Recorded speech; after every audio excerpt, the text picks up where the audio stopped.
हमारे संस्कृत का पहला पाठ है। बाकी सब बच्चे आगे ध्यान दो, मैं श्लोकों को एक एक करके तुम्हें समझा देती हूँ कि आपको इन 5 श्लोकों में से 2 श्लोकों को कंठस्थ याद करना है, संदर्भ सहित और प्रश्न सहित। सबसे पहला श्लोक है, कैसे याद करोगे? हे जिह्वे कटुक स्नेहे मधुरम किम न भाषसे मधुरम वद कल्याणी लोकोऽयं मधुर प्रियो। ये आपका श्लोक है पहला वाला। तो आपको सबसे पहले श्लोक का क्या लिखना है? संदर्भ लिखना है। संदर्भ कैसे लिखोगे? प्रस्तुत श्लोक हमारी पाठ्यपुस्तक का नाम क्या है?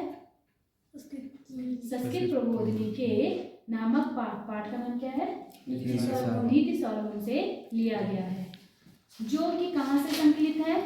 चाणक्य के द्वारा चाणक्य नीति से संकलित है। ये आपका बना क्या? ये आपका बना संदर्भ। अब मैं प्रश्न की बात करूंगी तो प्रश्न आप कैसे दोगे? तो आपने इसमें बताना है इस श्लोक में क्या कहा गया है? मधुर वचनों को बोलने के लिए कहा गया है। तो मैं पहले श्लोक की बात की कि जीव को हमेशा कैसे बोलना चाहिए? मीठा बोलना चाहिए। ये प्रत्येक व्यक्ति के जीव को कैसा बोलना चाहिए? मधुर बोलना चाहिए, क्योंकि इस संसार को कैसे बोल अच्छे लगते हैं? मीठे बोल ही अच्छे लगते हैं। अब मैंने कहा हे जिह्वे कटुक स्नेह, हे जीव कटुता से स्नेह करने वाली, तुम मधुर क्यों नहीं बोलती हो?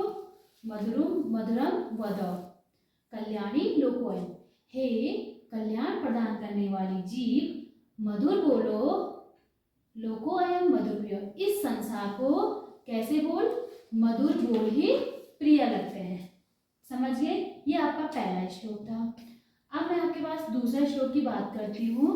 आपको श्लोक भी कंठस्थ याद होना चाहिए, लिखना भी आना चाहिए। तो दूसरा श्लोक है, यश कृतं न जानाति मंत्रतं वा मंत्रतमा परे कृतमेवास्य जानाति सौवे पंडित उच्यते। अब इसमें आपको समझना है, संदर्भ की बात मैंने कर दी है, सिर्फ आपको संकलन बताना है। ये विदुर नीति से संकलित है। प्रश्न में इसमें क्या कहा गया है? विद्वानों ने किसकी प्रशंसा की है? अच्छे कार्य की प्रशंसा की है। तो आप जब कोई भी कार्य शुरू करते हो तो उस कार्य का ना पीछे देखो कि पीछे किसने कैसा काम किया था, और ना आगे देखो। आप सिर्फ उस कार्य पे फोकस दो कि जो हम कर रहे हैं। जब आप उस कार्य पे फोकस देंगे तभी आपका वो कार्य सफल होगा। तो वही कहना चाह रहे हैं कि यश कृतं न जानाति, जो नहीं जानता है, मंत्रतम व मंत्रितम परे। मंत्रतम मतलब होता है किसी कार्य पर विचार, अब मंत्रितम परे मतलब विचार किए गए के पश्चात। विचार किए गए के पश्चात जो नहीं जानता है, कृतमेवास्य जानाति, केवल किसको जानता है? केवल कार्य को जानता है, सौवे पंडित उच्यते। तो ऐसे व्यक्ति की विद्वानों द्वारा क्या की जाती है? ऐसे व्यक्ति को पंडित कहा जाता है। समझ गए? जो केवल कार्य को देखता है वही विद्वान कहलाते हैं।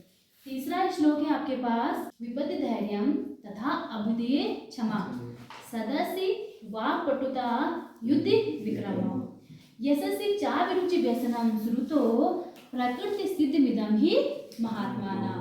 तो इस संदर्भ वही बात होगी, संदर्भ मैंने बता दिया है, समझ रहे? लेकिन आपको सिर्फ ये ध्यान रखना है ये कहाँ से संकलित है, कहाँ से है? नीति शतकम से। भर्तृहरि की रचना है, नीति शतकम से संकलित है। अभी ये आगे के जो 3 श्लोक है वो सब नीति शतकम से लिए गए हैं।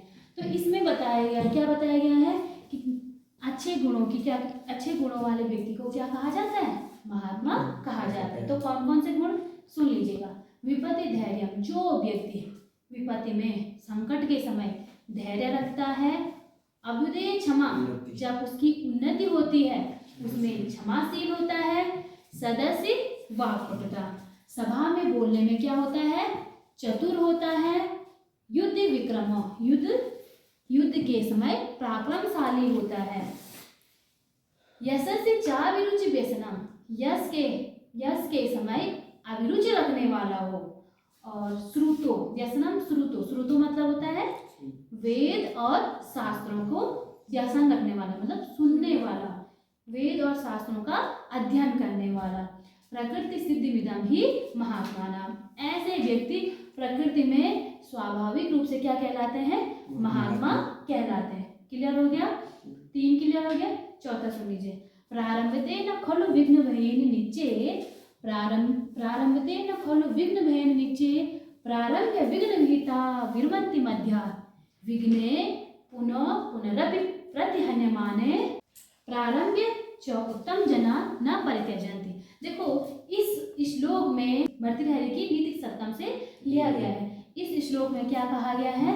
संसार में मनुष्य 3 प्रकार के होते हैं। पहला होता है उत्तम, दूसरा होता है मध्यम और तीसरा होता है नीच। नीच को अधम भी बोलते हैं। तो देखो जो अधम व्यक्ति होते हैं, प्रारंभते न खलु विघ्न भयेन निच्चे, जो नीच व्यक्ति होते हैं वो किसी कार्य को क्या नहीं करते हैं? प्रारंभ ही नहीं करते, निश्चय रूप से किसी कार्य को प्रारंभ नहीं करते हैं। जो मध्य प्रकार के व्यक्ति होते हैं वो किसी कार्य को क्या करते हैं? प्रारंभ तो करते हैं, लेकिन विघ्न के, बाधा के आने पर उस कार्य का त्याग कर देते हैं, वो वहीं पे छोड़ देते हैं। और उत्तम प्रकार के, जो उत्तम प्रकार के व्यक्ति होते हैं, श्रेष्ठ व्यक्ति होते हैं, वो किसी कार्य को बार बार शुरू करते हैं, बार बार उस कार्य को करते हैं, विघ्न के आने पर भी वो उस कार्य को कभी नहीं छोड़ते हैं। तो हमेशा उत्तम प्रकार के, श्रेष्ठ प्रकार के व्यक्ति बना रहो, विघ्न के आने पर भी हमेशा कार्य को करते रहो। समझ गए? अब लास्ट 5वां श्लोक है, लास्ट हो गया।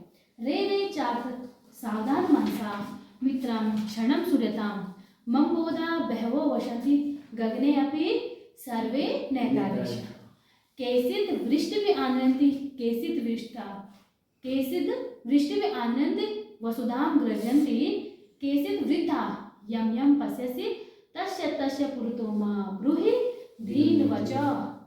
अरे इस श्लोक को भी आपने ये ध्यान रखना है, संदर्भ वही रहेगा, सिर्फ आपको ये ध्यान रखना है कि ये कहाँ से?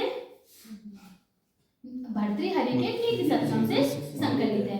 तो इसमें क्या कहा गया है कि मनुष्य को हर किसी से क्या नहीं करना चाहिए? दीनता के वचन नहीं बोलने चाहिए। समझ रहे? श्रेष्ठ व्यक्तियों से ही दीनता के वचन बोलने चाहिए। समझ गए? तो इसमें कहा गया है अरे चातक, रे चातक सावधान मन सा, अरे चातक सावधान मन से मित्र क्षण भर के लिए सुनो। मम्बोधा बहवो वसंति, अम्बोधा बहवो वसंति, सर्वे अम्बोधा बहवो वसंति गगने, आकाश में क्या होते हैं? बहुत सारे बादल छाए होते हैं। समझ रहे हो? सर्वे अपि नैतादृश, सभी बादल क्या नहीं होते हैं? एक जैसे नहीं होते हैं। केचित् वृष्टि भी आनंद, कुछ तो क्या करते हैं? वर्षा करके वसुधाम गर्ज, कुछ तो वर्षा करके वसुधा को क्या कर देते हैं? भिगो देते हैं, गीला कर देते हैं। और केचित् वृथा, और कुछ बादल क्या होते हैं? व्यर्थ होते हैं। समझ गए? तो यम यम, कुछ बादल व्यर्थ ही क्या करते हैं? गरजते हैं। यम यम पसे से तस्य तस्य, यम यम मतलब जिस जिसको देख करके, तस्य तस्य उस उसके सम्मुख दीनता के वचन नहीं बोलने चाहिए। तो आपको पता है जो चातक पक्षी होता है वो केवल क्या करता है? हाँ, वर्षा के पानी पर ही निर्भर होता है। तो जो भी बादल गरजते हैं, बोर्ड में दिख रहा है कि खाली मुझे दिख रहा है? तो जिस वो जो चातक पक्षी है वो क्या करता है? वर्षा के पानी पर निर्भर होता है। तो जब भी बादल गरजते हैं तो वो, यहाँ पे भर्तृहरि ने अपनी नीति सप्तम में ये कहा है कि चातक पक्षी को, ए मित्र तुम क्या हो? हर बादल से दीनता के वचन मत बोलो, क्योंकि दिखाने वाले कुछ और होते हैं, मतलब गरजने वाले बादल कुछ और होते हैं और बरसने वाले बादल कुछ और होते हैं। तो इनके माध्यम से ये आम व्यक्ति के लिए भी कहा गया है कि मनुष्य को भी किसी से भी क्या नहीं बोलना चाहिए? दीनता के वचन नहीं बोलना चाहिए। जो व्यक्ति तुम्हें समझे, श्रेष्ठ व्यक्ति से ही अपनी बात को रखनी चाहिए। Thank you.